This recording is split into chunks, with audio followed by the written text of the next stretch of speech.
Here we are in the middle of 2022, and man, is it hot outside, especially here in Florida, hot and steamy, although my sister just texted us from Indiana and it's supposed to be 97 degrees today. Temperatures don't get that high here, but super humid. But I say all that to say, not only is the weather heating up, but so is the conversation about where the real estate market is going. Are we in a bubble? Are things going to crash? Are prices going to continue to rise? Are they going to level off? Are we going to go backwards significantly? What about interest rates? What do I do? We hear these questions all the time, and I want to share a lot of information for you in this video that will help you out. Now, of course, I don't have a crystal ball. I can't predict the future. I can't say for certain what anything is going to do. So I'm not going to claim that I have all the answers, but I do want to share with you a lot of facts and figures and put things in perspective that might be a help to you. And then of course, I'll give you my 2 cents on where I think things are going to go. But in the end, it's up to you to decide. And that's okay if you don't agree with me, because in the end, it's your property that you're considering buying or selling. So it's up to you. So hopefully I'm going to give you a lot of good information, a lot of good meat for you to digest as you decide what you want to do. Hi, I'm Jill Thomas, and each week I bring new videos about what it's like to live here in the very hot and steamy Florida, more specifically what it's like to be here in the Sarasota Bradenton area. And then of course, I like to talk about real estate, just like talking about where the market might be going here in the near future. So if you've been thinking about buying or selling, then this just might be the channel for you. So be sure to subscribe, hit the notification bell, and then please keep on watching. And then when you have more questions, when you need help, maybe some direction, you want to sort of chat about what might be a good fit for you, a good decision for you, then please give me a call, text, or email me. I'm here to help.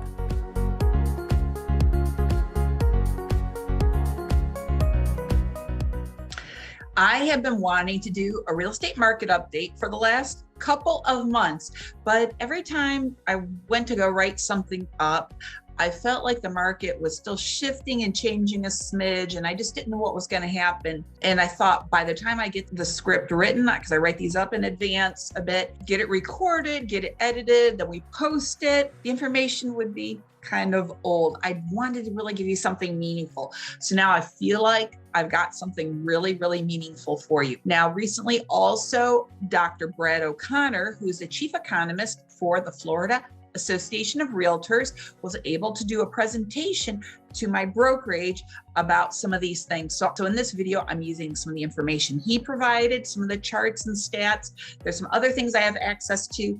And then of course, I'm also giving you my 2 cents on things and of course, my personal experience. So I hope that this is a help to you so you can kind of muddle through and figure out what is a good thing for you to do in light of some of these changes that we're seeing coming up here in the real estate market. So let's get started. So number one, we're going to talk about home buyer demand, because that's of course what we've been seeing in the last few years. Lots of demand, little inventory. But why are we having this home buyer demand? And this is really important for you to understand, because it's going to make more sense as we go through some of the other information and some of the other points I want to share with you. And it sort of, we're going to come full circle. So this section is really important for you to think about. First of all, we've got population and job growth. First of all, millennials are reaching their prime home buying age. And then, of course, we always have our senior and retiree population, and that growth is strong as well. That's not going anywhere. So let's look at a couple of charts in relationship to that. First of all, here's the age distribution of Florida's population from 2011 to 2022. So here we go. The green line is 2011. The blue line is, oh, no, not 2022, 2020. Now, as you can see, here's the green line. Now let's look, here's a significant change right here.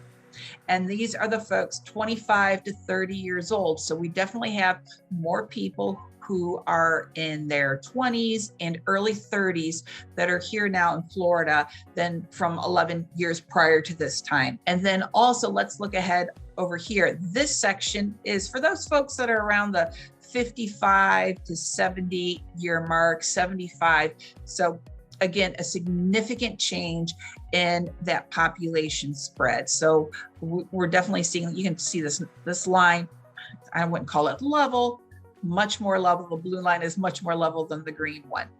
So we can see that we definitely have more millennials and more seniors here than ever before. Now let's talk about the employment. This isn't a dollar amount. This is number of folks who are employed, who are on payroll, comparing going back from January of 2000 to April of 2022. And the first section is United States.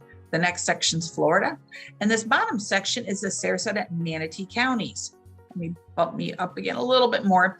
So as we can see right here, see where the these peaks are, is in 2020, right before COVID. And then we've had these major dips because of COVID, and things are coming back. So here in the United States, right now, as of April of 2022, we are just below pre-COVID numbers. And then in Florida, we have already exceeded that in terms of the employment.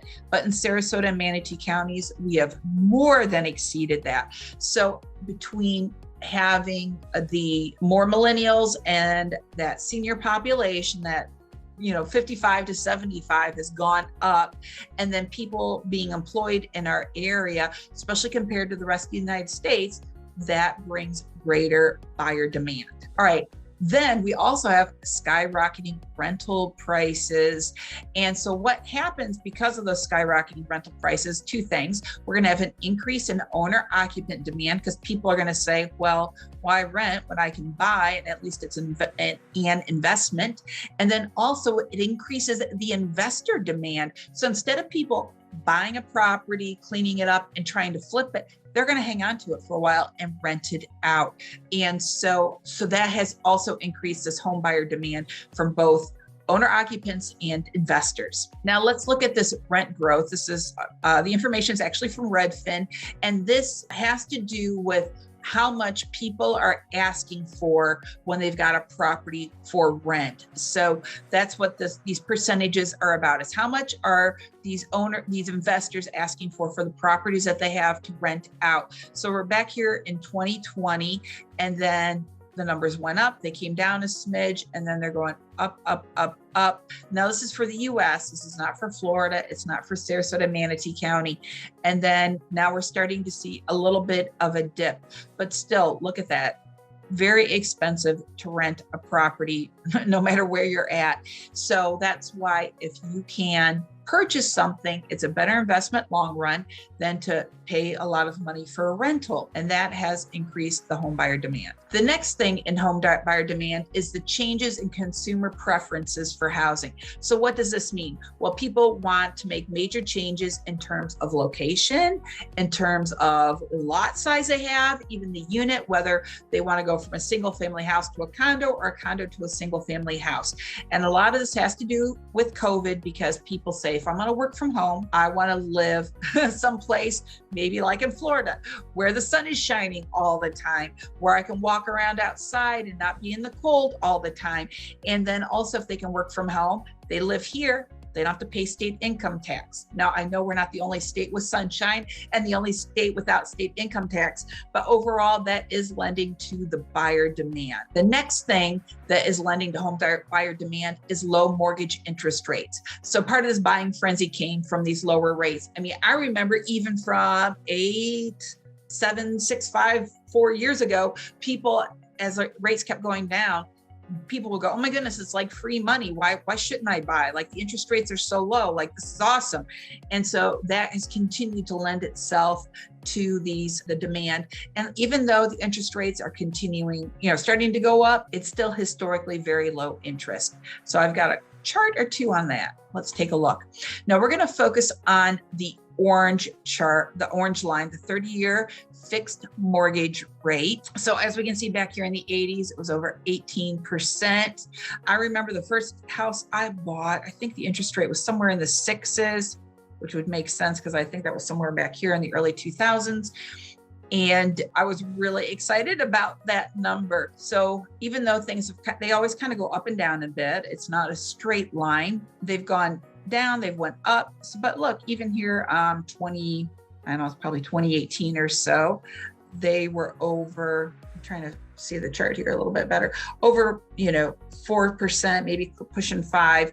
And then now we're definitely over 5%. This again, this one was May 2022, just not April, because a lot of these charts are, the soonest we can get to is April of 2022, just because that's the way the numbers roll out. And when I got these charts and, so stuff for May, I'm recording this earlier, mid-May, June. Takes a little while to get the information from May and then to get some charts and stuff developed. So a lot of the most current information is from April. Then here's another one that kind of zooms in a bit more because it just goes back to 2012. And you can see more specifically how this 30-year mortgage rate has gone. So even though back in 2013, late 2012, it was about 3.25, then it hit that close to it again around in the middle of 2016. And then now here, early 2020, it came below, and look, it's been below that 3.25, even in the 2s, man, for a while there.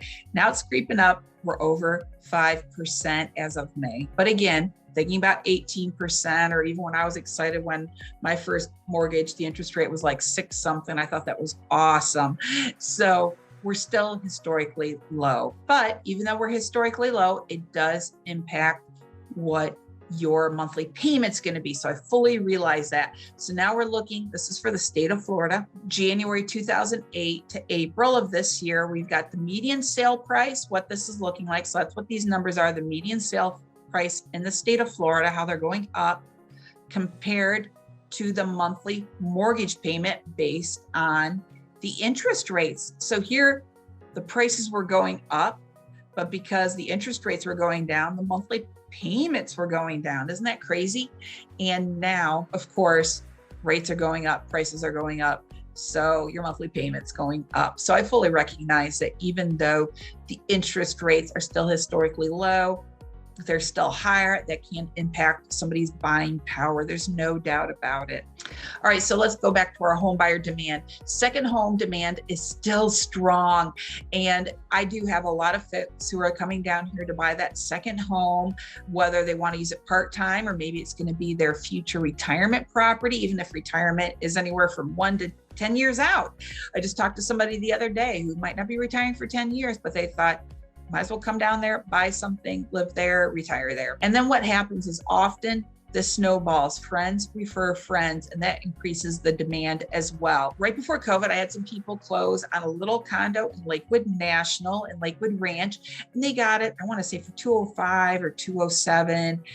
The dues there are a lot higher, but man, beautiful resort style pool, great amenities, on and on, right? Lovely, just little condo, nice view. They go back home.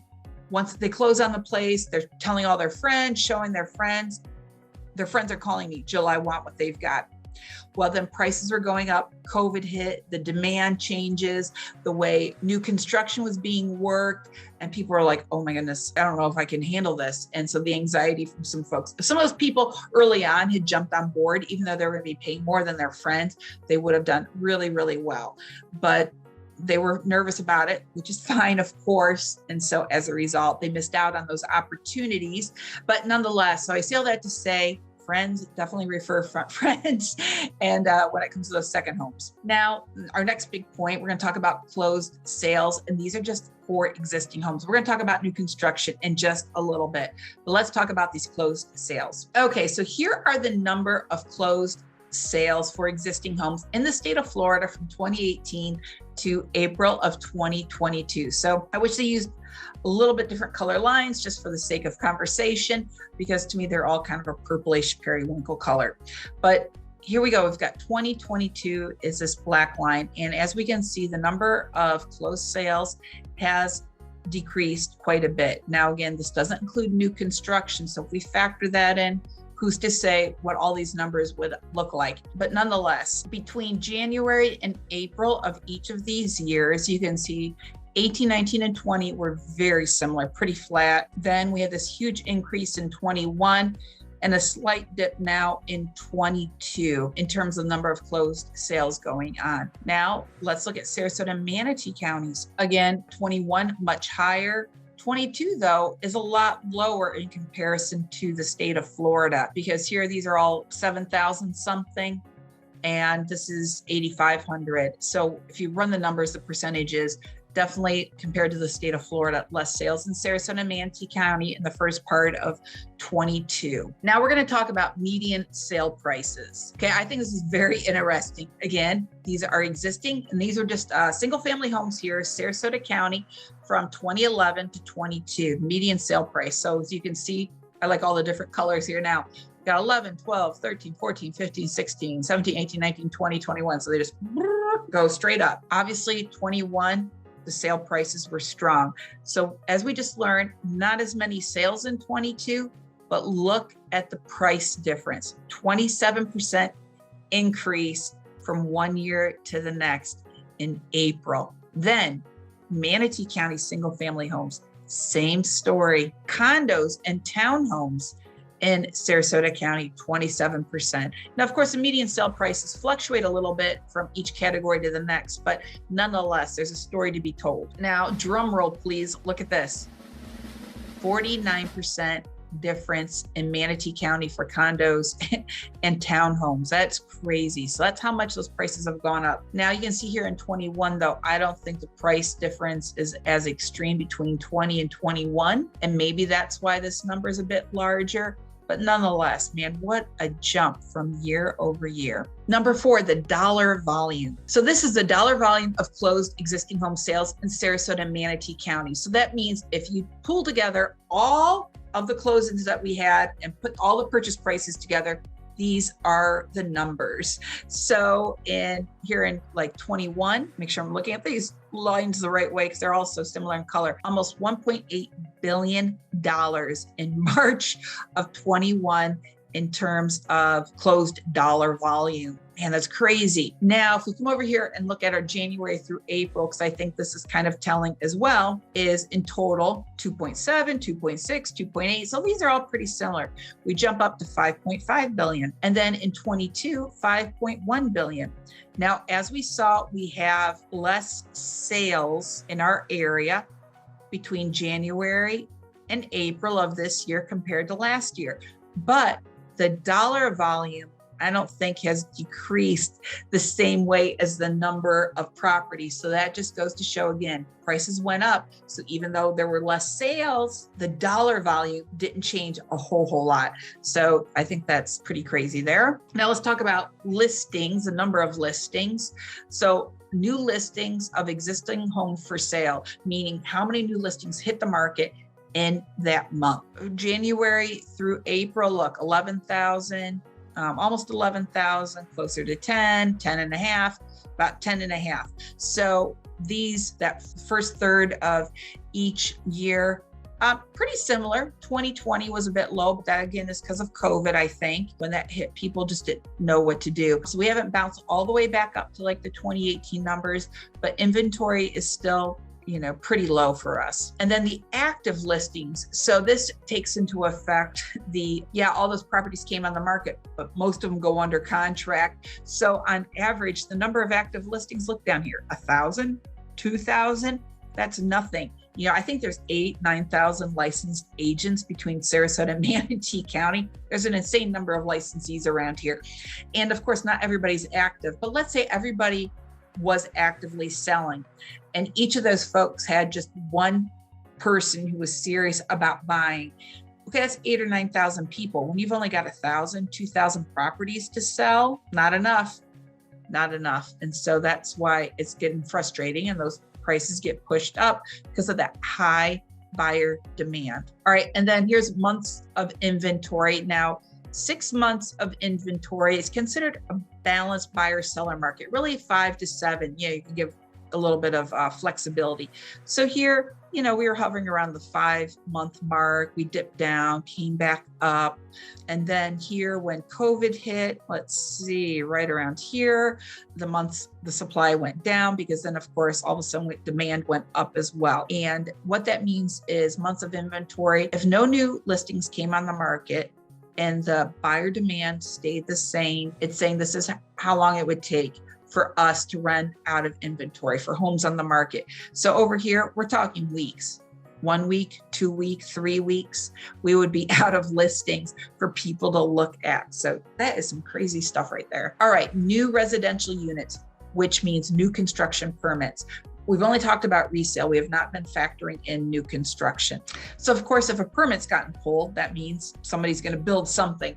We're going to just focus on the green line, the single family detached units. We've got multifamily structures, which could be, you know, fourplex or an apartment, and then we've got our total units. But if you just look at any of the lines, it's very telling.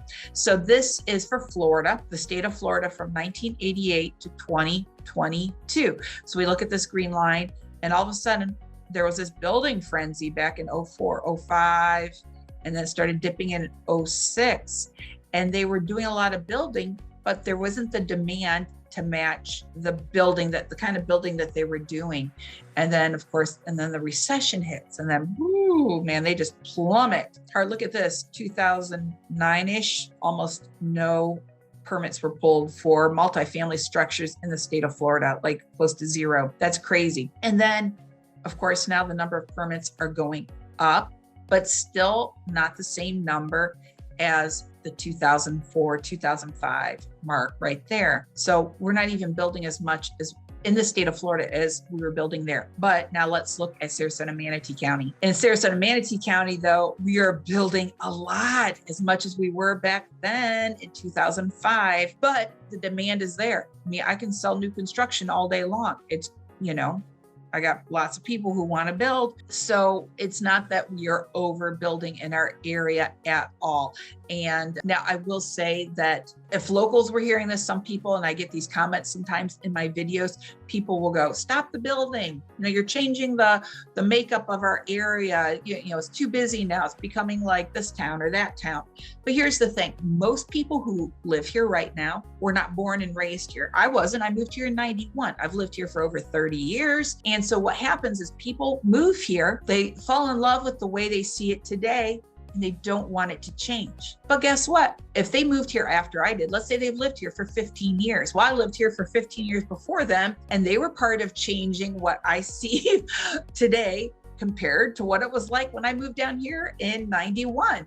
But that's the same way. Somebody else could have moved down here in the 80s, and they could say the same thing to me. So what happens is people move here, they want to shut the door behind them, and they don't want anybody else to come here and change what they've fallen in love with. And I understand it, because we do live in a beautiful area, but that's just the way it is. And so we've got all this new construction in our area going on. Okay, so here is the $1 million question. Everybody wants to know, are we in a bubble? Okay. So here's my 2 cents on all of this. Right now, the only thing we have in common from 2005, from other times when we were in a bubble, are the price increases. That's the only thing that's the same right now. And let's talk about all the things that are different. First of all, we have more investors and less flippers, because back then people were buying homes, fixing them up and selling them. But now, because of those rental rates, people are buying the homes, keeping them, and renting them out. Overall, there's less new construction today than there was back then. Now, I did say Sarasota and Manatee County, we've got about the same amount of construction, but as you can see, overall in the state of Florida, it's actually less. And I think that you can say that about most areas, about most markets. And so as a result, we don't have all this new construction and no demand. We have lots of demand, and the new construction's trying to keep up with it, if anything. Buyers have better credit. We've got better quality buyers, better lending practices. So we're not, you know, these lenders, these institutions are not giving money to people who can't afford the property. They've really cracked down on all of that. And so as a result, it's not that people can't make the payments or anything like that. So we're not at risk of something like that going on, where maybe we'll see a bunch of foreclosures and short sales. We also have a lot of cash buyers, and I got a couple of charts for you on that. First of all, in Northport, you know, Sarasota, Bradenton, here, single family homes, just single family homes, all sale types, all price points. So all sale types, meaning traditional sales, short sales, foreclosures. Here are the number of cash purchases. So we're all the way back in April 2008 to today. So you can see, again, numbers continue to go up and down. So it went up, comes down, and now up, up, up. Like in one, I think I did this quarterly. No, this was monthly. So in 1 month, there were over 800 purchases between the two counties that were cash. Now I'm going to show you this other chart that's a little interesting. So keep this in mind. You know, we definitely way more cash purchases today than back here. But here's the percentage of cash sales of all the closed sales. So look at this. In 2009, somewhere here, 60% of the purchases were cash. And here, you know, we're barely hitting the 50% mark. And you'll go, well, Jill, what's the difference? You know, so what does that mean really? Well, yes, here there's a higher percentage of cash purchases, but think about how many more sales we have today compared to back then. Back here, these people were buying foreclosures. They're buying short sales. They were getting properties really, really cheap. You know, $100,000, $150,000. And again, we have these flippers, a lot of people buying these things for cash and flipping them. And today we don't have that like we did back then. Way more sales. So yeah, are the percentage of the cash purchases lower? Yes, but still there are more purchases that are cash. So it's crazy how much cash and for more money. Okay. So lots and lots of cash going on. So that's why I say that I don't think we're in a bubble because there's so many cash buyers, even for high-end properties. All right, the next thing, the Florida, and then of course, specifically the Sarasota area too, is definitely a work from home destination. People want to come down here for a purpose. Low inventory, why are we not in a bubble? Is inventory going up a little bit? Yeah, I think so. I definitely am starting to sense a slight shift in the market, but it's not going up at a crazy amount. And so we still have really low inventory. So in the end, I think the prices are going to taper off. They might flatten a little bit. They might even go back a smidge. But like I showed you in those other charts, even if the prices went down 27%, they're just going to be matching the prices from last year, from a year ago. It's not like these are bargain basement prices, even if they go down 20, 25%. They're just going to go back to match what it was like before. And maybe that'll help folks who are getting a mortgage with the interest rates going up. So hopefully the two will kind of balance each other out a little bit. So I don't think we're in a bubble. Now, I was with some wonderful folks yesterday. The gentleman I was with thinks that we're in a bubble, and of course I don't argue with people because that's okay. Because honestly, in the end, who's to say what's truly going to happen? These are just my thoughts based on this information. If you have different thoughts, hey, that's okay, guys. That doesn't bother me. I'm not going to sit here and try to pound you guys and say, this is the way it is. And that's that. You know what? Crazier things have happened. And so something else could happen in the world that I'm not factoring in. Like this morning, I woke up, I saw an article on my phone about the stock market. I'm not talking about the stock market in this video at all and how that could impact real estate. And some of you guys are way smarter than me when it comes to these things. And so I do not want to try to talk about things that are outside of my comfort zone. If anything, I think some of you guys could really give me an education, and that is fine. I love it that we can learn from each other. And so, but that's why I don't think that we're in a bubble. I am starting to see things shift a smidge. Some properties are staying on the market a little bit longer. Some sellers are dropping prices, but at the same time, I'd have to analyze to see too, what was the home overpriced to begin with? Because I think some sellers are trying to jump on the train before things maybe change a little too much, especially with interest rates going up. And so they're putting some crazy numbers on their home. And then when they're not getting the showings, they're not getting offers, they're dropping the price. So that could be factored in as well in terms of why homes are staying on the market. Before they would be on the market for 2 hours. And now it's like, oh, it's been on the market for 7 days, 8 days. So, there is a slight shift. I'm not going to say we're going backwards or anything like that. I want to be a little cautious about it. But I don't know. That's just my 2 cents on everything. Now, of course, I don't have a crystal ball. I can't say for sure what's going to happen, but these are my thoughts at the moment. Now, if you want any of these charts, I can send you a package. Just shoot me an email at jill@jillwillsell.com. I'll get those to you as quickly as I can so you can sort of dig in and do your own analysis. And again, we can have a nice conversation and discuss these things. And if you are thinking about buying, if you're thinking about selling, again, please give me a call. I'm here to help answer all of your questions. I'm just happy to help you, and we can learn through some of these things together. Thanks so much for watching all the way to the end. I appreciate everything. You guys have a great day. Take care.